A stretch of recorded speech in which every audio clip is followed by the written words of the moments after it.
Hello everyone, and welcome to my Young and the Restless official 24 channel. I hope everyone is having a wonderful day. Before we begin, please hit the subscribe button and give this video a thumbs up. Nick avoids Sharon's kiss talk while Kyle conceals Audra's truth from Claire. The Young and the Restless recap for Thursday, July 31st, reveals that Kyle Abbott will hide the Audra Charles truth from Claire Newman while Nick Newman dodges Sharon Newman's kiss talk. They will wait for the arrival of Claire and Victoria Newman after Victor Newman, Nikki Newman, Nick, and Sharon have all returned home. At the Tack House, Victoria will give Claire updates on their family's homecoming, but Claire will insist on going to meet with Kyle first. Despite Victoria's warning that Victor isn't going to like it, nothing will change Claire's mind. Over with Kyle, Jack Abbott, and Diane Jenkins Abbott, they'll all return to the Abbott mansion next. Kyle will be invited to dine with Diane and Jack at Society, but he will want to see Claire first. Victoria will receive a lot of support at the Newman Ranch over Cole Howard's demise. As Victoria predicted, Victor won't be pleased over Claire going to see Kyle before her family and will think it's clear where her priorities lie. In the park, Claire will accept Kyle's warm embrace and savor this moment of being together again. The mere fact that he is holding Claire will suffice, and Kyle will regret not being there for Claire and will wonder how he can assist now. Claire will pump Kyle for info on the trip and where things stand with Victor now. Kyle will dodge questions as best as he can and won't think the details of his proposal before the trip are important either. Once Nate Hastings joins Audra at Society, they'll hug and try to process all the Damian Kane drama. Nate will wish he had been there instead and believe he might have been able to assist, while Audra will regret going to Nice. Nate and Audra will meet Kyle back in the park while he is still talking to Claire. That'll bring some awkwardness, especially once Kyle starts talking about the Vibrante setbacks in Nice. Audra will deny any company struggles and act like Kyle's mistaken when he hints about her investor considering pulling out. Even so, Nate will be suspicious and feel like he's missing something in Thursday's Y&R episode. Audra will ultimately try to distract Nate with kisses since she'll want to reconnect after all that time apart. At the Abbott mansion again, Diane will worry about Claire's reaction to Kyle's near encounter with a former flame. Kyle had to go to the limit to expose Audra, so Diane won't think Claire's going to approve. When Jack learns about Victor's seduction, he will believe that they simply need to have faith that Claire will choose Kyle over Victor.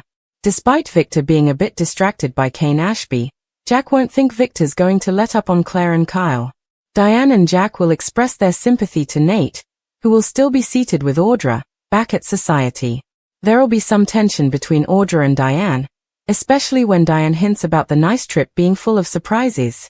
After Jack and Diane take a seat at a nearby table, they'll continue their conversation about Victor, Claire, and Kyle. If Jack thought it would help Kyle and Claire, he'll confess that he'd consider an alliance with Kane to go up against Victor. Diane will seem surprised, but Jack will acknowledge that it wouldn't be so bad to knock Victor off his egotistical perch. When Kyle arrives, he'll admit to Jack and Diane that he couldn't tell Claire about Victor's scheme or what happened with Audra, at least not right now. Kyle won't think it's right when Claire is grieving and won't want to hurt Nate when he's mourning either. Claire will return to the Newman Ranch and give Victor a big hug. There'll be some talk about Cole's memorial service before Sharon steps away from the others with Nick, who'll seem fine other than a little soreness from his injury. Sharon will feel a bit out of place, but Nick will insist she's family and that he wants her there. Nick will shrug and say that they could talk about the kiss or just wait to see if it happens again when Sharon says they should talk about it. Claire Newman had always been good at reading people, especially Kyle Abbott.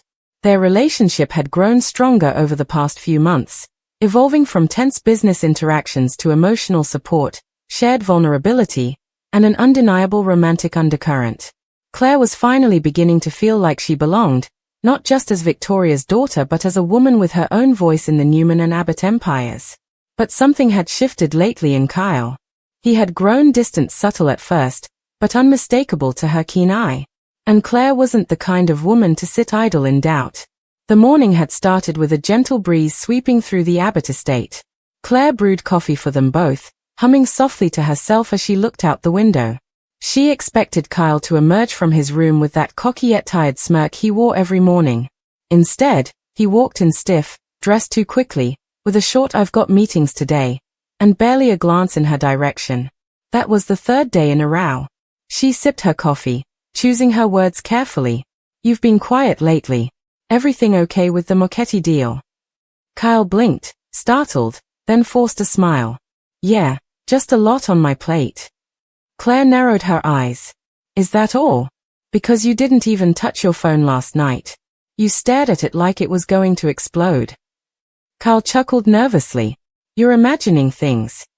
But she wasn't. And he knew it. What Kyle was really hiding had nothing to do with Mochetti or business stress. It was about Audra Charles, the woman who always lurked in the background of his life like a shadow he couldn't shake. A few days ago, he and Audra had met privately. She'd cornered him at society, warning him that if he didn't keep his mouth shut about their past, she'd expose details Claire had no idea about, things that could ruin him at Newman. And with Claire, Audra had threatened to leak a recording she secretly made months ago, during one of their late-night rendezvous, where Kyle admitted to sabotaging a Jabot strategy in hopes of winning favor with her.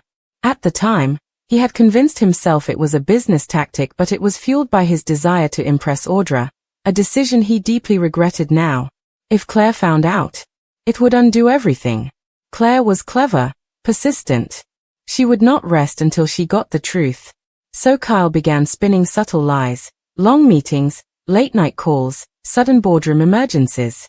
But secrets had a way of clinging to the air around you, and Claire was starting to suffocate in it. That same afternoon, Kyle met Audra again, this time in the Newman Tower garage. I told you to stay away, Kyle hissed as she stepped out from behind a pillar, sunglasses low on her nose. I warned you too, Audra purred. Claire's asking questions. I hear things. If you don't keep her on a leash, I will. My way. He stepped closer, voice low and hard. If you leak that tape, you'll what? She challenged, amused. Lose your reputation? Claire, your seat at Newman? We both know what's on that tape. I'm not bluffing. Kyle clenched his jaw. You're playing with fire. Audra leaned in. I always do. That's what makes me unforgettable. Meanwhile, Claire had followed a hunch. She knew something was off and decided to take action. She called Summer, Kyle's ex-wife, under the guise of asking about Harrison, but cleverly shifted the conversation. Has Kyle been acting weird lately? Distant? Claire asked. Summer hesitated. Well, you know Kyle. He bottles things up until they explode. He's not great at being open. Claire could tell Summer was holding back. This is about Audra, isn't it? A long pause. Then Summer sighed. Claire, I think you should ask Kyle. Just be careful. Audra doesn't play fair. That confirmed it. Claire now knew Audra was somehow involved. But in what? Betrayal? Manipulation? Or something even darker? While Claire's world was cracking from within, another storm brewed across town between Nick Newman and Sharon Rosales. They'd been spending more time together lately. It started after the tragedy of Cole's death, Claire's father, and the emotional fallout it had caused in the Newman family. Sharon and Nick had found comfort in each other's presence, like old habits they never truly forgot. One night, after helping Faith move into her new dorm, Sharon kissed Nick, soft, sudden, and full of history. Nick had frozen, pulling away with wide eyes. Sharon. I'm sorry, Sharon had said quickly. It just felt right. But Nick hadn't said a word about it since. Now, days later, Sharon wanted clarity. They met at Crimson Lights, where she nervously twisted her ring around her finger. Nick, we need to talk about the kiss. He sipped his coffee slowly. Do we? Sharon blinked. Are you seriously pretending it didn't happen? Nick leaned back. Look, Sharon, it did happen. But I don't want to dive into something messy right now. Not with everything going on. That kiss wasn't messy, she said gently. It was real. And if we're going to pretend it didn't happen, I at least deserve honesty about why. Nick ran a hand through his hair. Because I'm not ready, Sharon. We've been down this road before so many times. It always ends with us in pain. And Claire just lost her father. The family is still recovering. I can't complicate things. But life is complicated, Sharon replied, her voice firm. We're adults. We don't have to jump into anything. But I won't be brushed off like it meant nothing. Nick looked at her, regret dancing in his eyes. It did mean something. But I can't risk our peace just because of one moment. Sharon stood slowly. Then maybe you need to ask yourself why we keep coming back to each other. Why one moment still means so much after all these years. She left before he could answer. Back at the Abbott mansion, Claire confronted Kyle after dinner. Are you going to tell me what's going on, or do I have to find out from Audra? Kyle froze mid-step. What? You heard me, Claire said, her voice cold. I know you've seen her. I know you've been lying. Kyle turned slowly, guilt plain on his face. Claire, it's not what you think. Then what is it? She demanded. Did you sleep with her again? No, he snapped. God, no. I swear. It's just, she's threatening me. Claire blinked. Threatening you? With what? He hesitated too long. She has a recording, he said finally. From months ago. I said some things that could damage me. I was stupid. I was trying to impress her. It was a mistake. Claire shook her head, backing away. So all this time, you let her have power over you. Over us. I was trying to protect you. Kyle said. No, Claire said bitterly. You were protecting yourself. And you didn't trust me enough to tell the truth. Tears burned in her eyes, but she refused to let them fall. You want me to believe in us, Kyle? Then stop hiding behind half-truths and start being the man I thought you were. Kyle reached for her hand. Claire, please. But she pulled away. That night, Claire checked into a suite at the Grand Phoenix.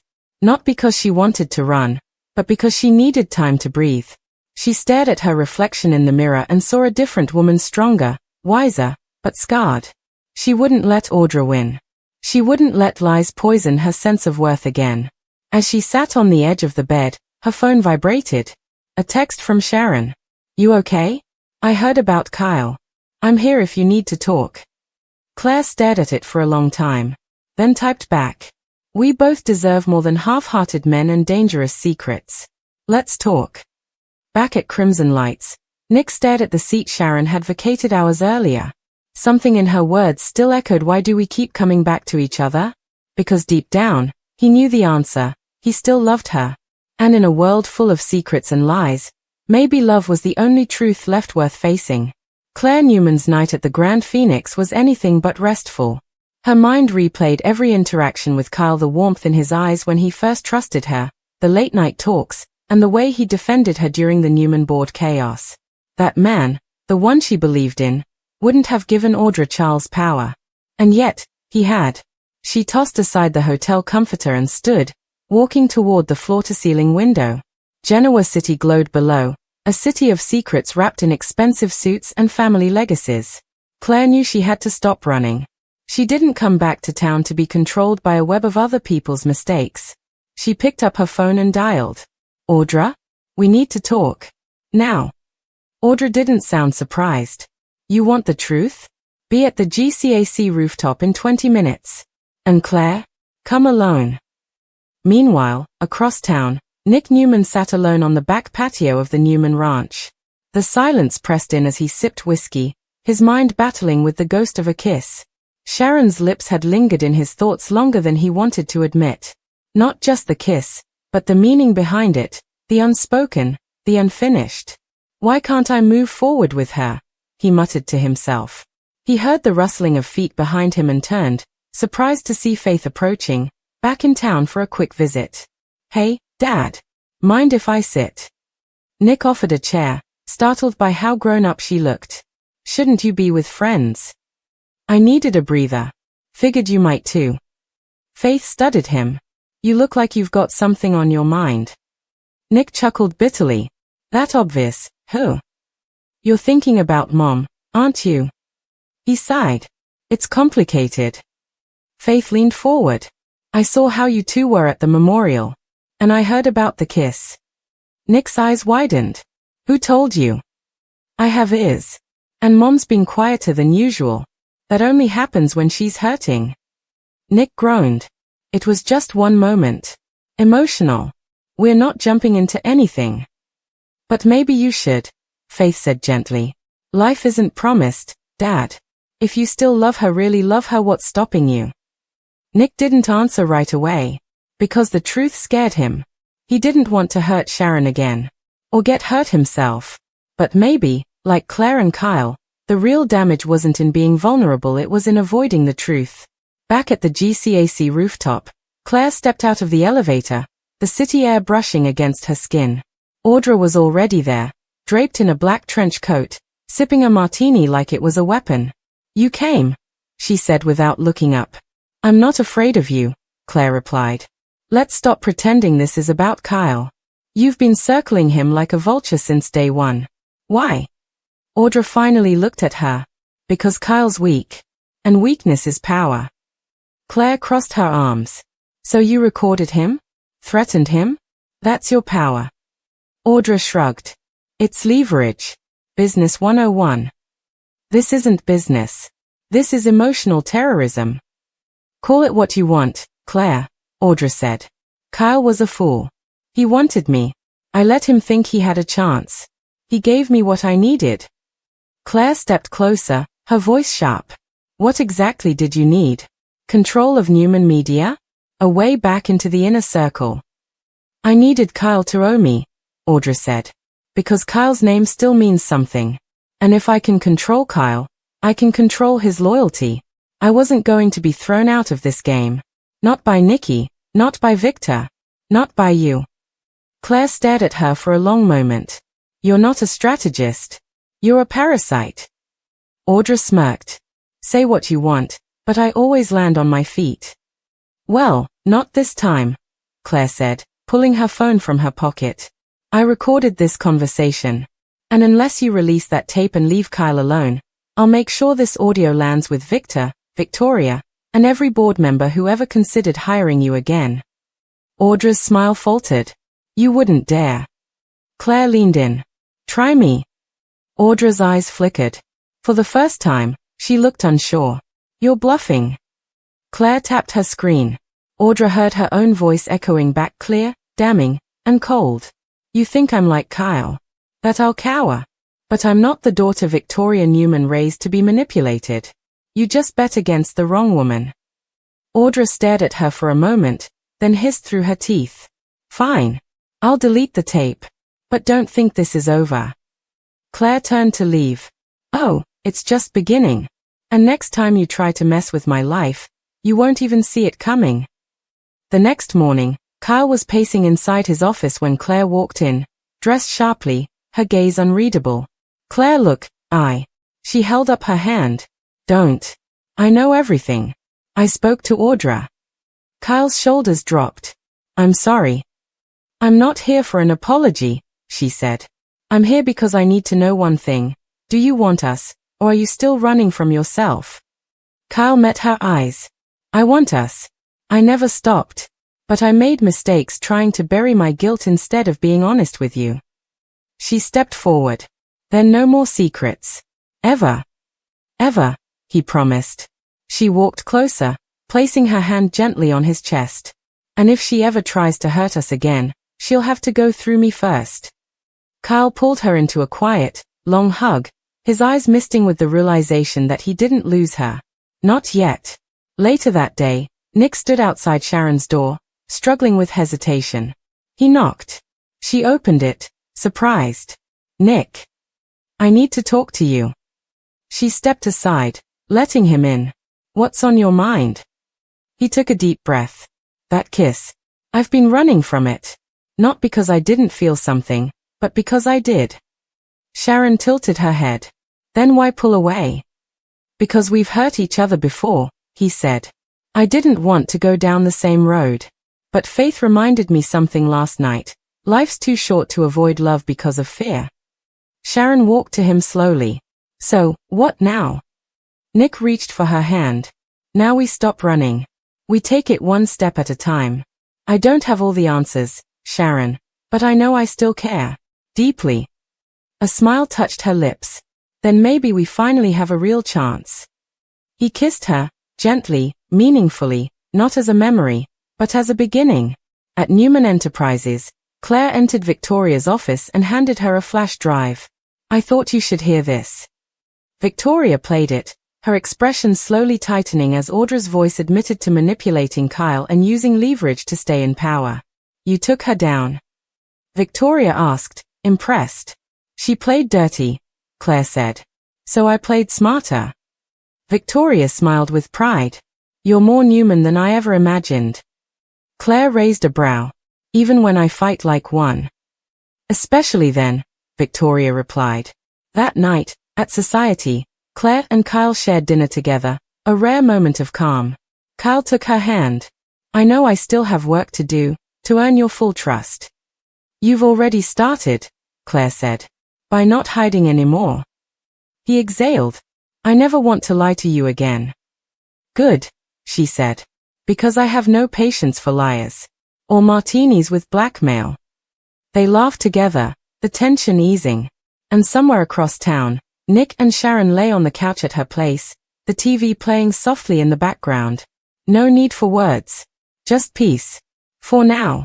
But in Genoa City, peace never lasted long. Audra may have backed down for now, but women like her never stayed buried for long. She had more cards to play, and she wasn't out of the game yet. And as Claire and Kyle strengthened their bond, as Sharon and Nick dared to love again, shadows stirred. Because in Genoa City, truth always came with a price.